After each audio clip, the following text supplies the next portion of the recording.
சென்னையில் நரேந்திர மோடி பேசும் பொதுக்கூட்ட மேடையை வைகோ உள்ளிட்ட கூட்டணி தலைவர்கள் புறக்கணிப்பதாக தகவல்கள் வெளியாகியுள்ளன. சென்னையில் பாஜக பிரதமர் வேட்பாளர் நரேந்திர மோடி பங்கேற்கும் கூட்ட மேடையில் கூட்டணி கட்சித் தலைவர்களை ஏற்றி கூட்டணி பிரகடனத்தை வெளியிட பிரயாசப்பட்டு தமிழக பாஜக தலைவர்கள் மதிமுக, பாமக, தேமுதிக கட்சி தலைவர்களுடனான மாறி மாறி பேச்சு நடத்தி வந்தனர். ஆனால் கடைசி வரை தேமுதிக, பாமக தலைவர்கள் பிடிகொடுத்து பேசவில்லை. மதிமுக மட்டும் கூட்டணி அறிவிப்பை வெளியிட்டு தொகுதி பங்கீடு பேச்சு வரை சென்றது. அதனால் அவரை மேடையில் ஏற்றி கூட்டணி பிரகடனத்தை வெளியிட பாஜக திட்டமிட்டது.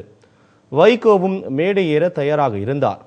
கட்சி தொண்டர்கள் திரளாக கூட்டத்தில் பங்கேற்க வேண்டும் என்ற அழைப்பும் விடுத்தார். பொதுக்கூட்ட விளம்பர பேனர்களில் வைகோ படங்கள் இடம்பெற்றன. மேடை பேச்சில் உற்சாகமாக இருந்த வைகோ தொகுதி பங்கீட்டில் மதிமுக கேட்ட முக்கிய தொகுதிகளை தர பாஜக மறுத்ததால் தளர்ந்து பின்வாங்கிவிட்டார். அவர் எப்படியாவது மேடையேற்றிட வேண்டும் என டெல்லி தலைவர்கள் மேற்கொண்ட முயற்சிகளும் தோல்வியில் முடிந்தன. மோடி கலந்து கொள்ளும் கூட்டம் வெற்றி பெற வாழ்த்து செய்தி அனுப்பிவிட்டு அவர் ஒதுங்கிவிட்டார். இதற்கிடையே வைகோ சமாதானம் அடைந்துவிட்டார். கண்டிப்பாக மேடை ஏறுவார் என்று செய்திகள் பரவியது. ஆனால் அவர் மேடை ஏற மாட்டார் என்றே கூறப்படுகிறது. கூட்டணியில் சேர்ந்த கொங்கு நாடு முன்னேற்ற கழகமும் வாழ்த்து அனுப்பிவிட்டு ஒதுங்கிக் கொண்டது என்பதும் குறிப்பிடத்தக்கது.